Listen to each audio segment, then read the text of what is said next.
yeah, so thank you so much for seeing what I went through with the process. I hope you enjoyed it.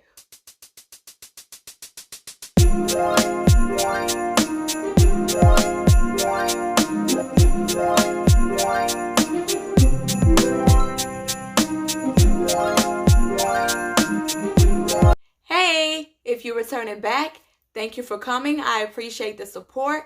And if you're new here, welcome to my channel. My name is Tiffany. Don't forget to like, comment, and subscribe.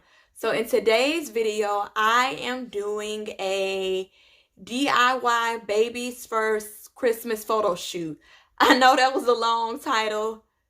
Trust me, I know the process was kind of long too. But what I wanted to do was just give my own spin and my own take on what exactly I did here at home. So usually I do take our kids to go get their first Christmas photos done, and usually that's done with a professional photographer. But this time around, because of everything with the pandemic, everything with COVID, I just personally feel a lot more comfortable doing something from the comfort of my own home. And I also love taking pictures of my kids, so why not? So I just wanted to share a few things of what I did, and then I want to go ahead and take you all with me so you can see a little bit of what I went through to get the pictures that I got. So number one, time. Make sure when you decide that you're going to go ahead and do these photos that you have time, because you don't want to rush anything at all. One, you're taking pictures of your kids.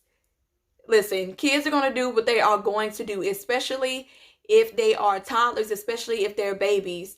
So you really have to kind of work with them, because you may have an idea of what it is that you want to do, but ultimately they're going to do what it is that they want to do. And if it's their nap time, you better believe they're going to go ahead and go to sleep. If they want to eat at a certain time, they're going to cry or they're going to want to eat. So make sure you have a certain time available set aside so you can take these pictures. Now, it's convenient, not just for you, but also for your children as well. Number two, patience. You're going to need a lot of patience. Everything is not going to go the way that you want it to go, and that's okay. It is definitely a process. There were some things that I put in that I thought I was going to need to use, but I didn't use them at all. So it's better to be prepared than to not be prepared, if you understand exactly what I'm saying, because you just really don't know how it is going to go. Number three, use what you have at home. Before buying anything, you would be surprised about what you can use, what you already have at home. So what I did personally, I took a blanket that I already had. I took Christmas decor. It's Christmas, right? So I already have decorations lying around the house. Just as long as it's safe for your children, for your baby, go ahead and go for it. I'm all for it. I'm not sure what number we're on. I want to say number four. Number four, make sure you are creative as possible. Do what it is that you feel comfortable doing. Do what it is that your children feel comfortable doing. It is nice to look and to get ideas from other people that have already done photos. But at the end of the day, remember that you are going to do and that you should do what's best for you and your children. So you may not go all out. It may not be something that's big and grand. As long as it's something that you feel confident in and something that you yourself can personally enjoy, by all means, go ahead and go at it. So now what I'm going to do is share a few of the items that I use to create the photo shoot. So first things first. So this is a blanket that I've had for a long time. I've already had it, and I use this as the backdrop. You can go to any store. You know, a lot of stores are having a lot of Christmas blankets and things like that. Or even if you want to go with a solid color for a more solid backdrop, you can do that as well. Whichever one works for you is personally fine. If you have a backdrop at home, like if you have one of those backdrop stands and you're into photography, or even if you just have that, you can also go to Amazon. I know Amazon does have a lot of specific Christmas backdrops that you can go ahead and put on those backdrop stands. Last but not least, of course, you can't go wrong with Christmas decorations. So props, whatever props you want to use, these are some of the ones that I had. Now, once again, they did not all get used. They didn't. But like I said before, I personally feel it is better to be prepared than not prepared, because you don't want to be in the middle of a perfect shot, or, you know, your child is finally cooperating and you're like, shoot, I don't have this certain thing that I think will go good with this. So take everything you can possibly think of, take it with you so you have everything in that area ready to go. So let's see. It's another prop here. So these are different props that you can use. Had a snowman. Ornaments. These are shatterproof ornaments. We had this one and this one as well. And then also this too.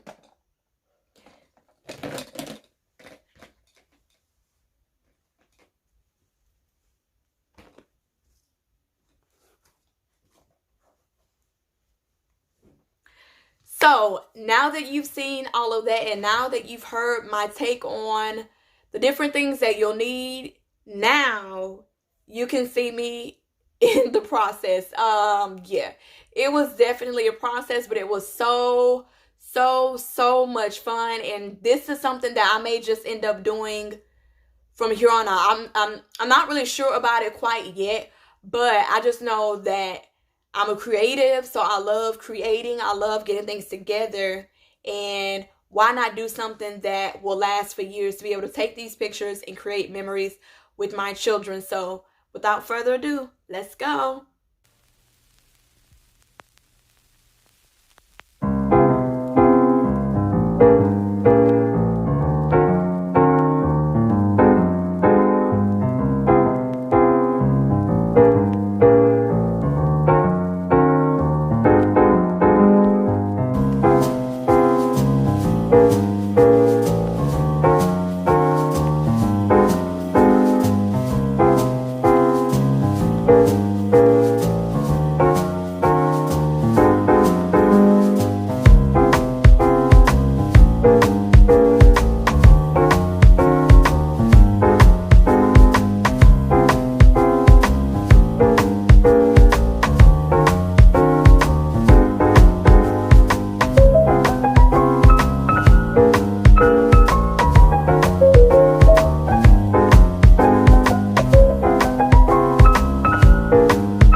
So, as y'all saw earlier, my son was trying to sit down with her, so I decided to go ahead and change his clothes so he can go ahead and take pictures with her.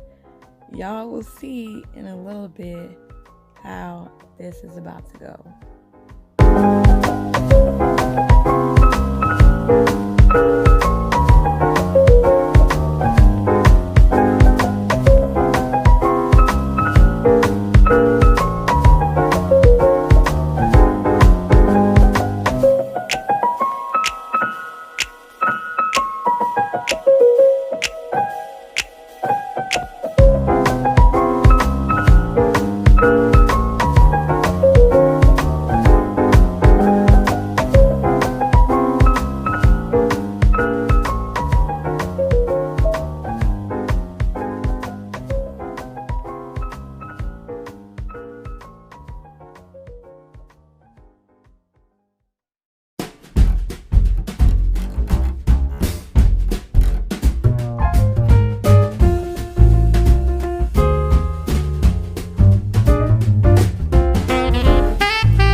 got to see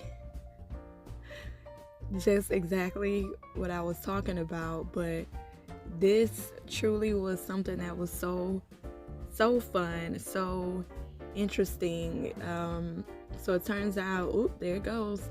He did not want that Santa hat on, but his hair, I just couldn't have him taking pictures like that. So I tried to put the hat on, and it was just a no-go. So I will take pictures of him another time with his hair rebraided.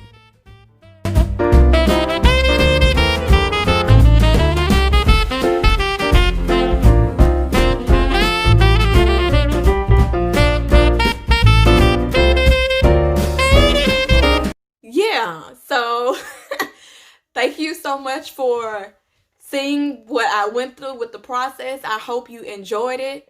Once again, thank you for watching, and you know I cannot leave y'all hanging. I am going to put a few pictures that I was able to go ahead and take of her, because when I went through everything, it was like, oh, okay, this came out a lot better than I knew it could. So which is definitely a great thing. But thank you so much for watching. Don't forget to like, comment, and subscribe. And until next time, see ya.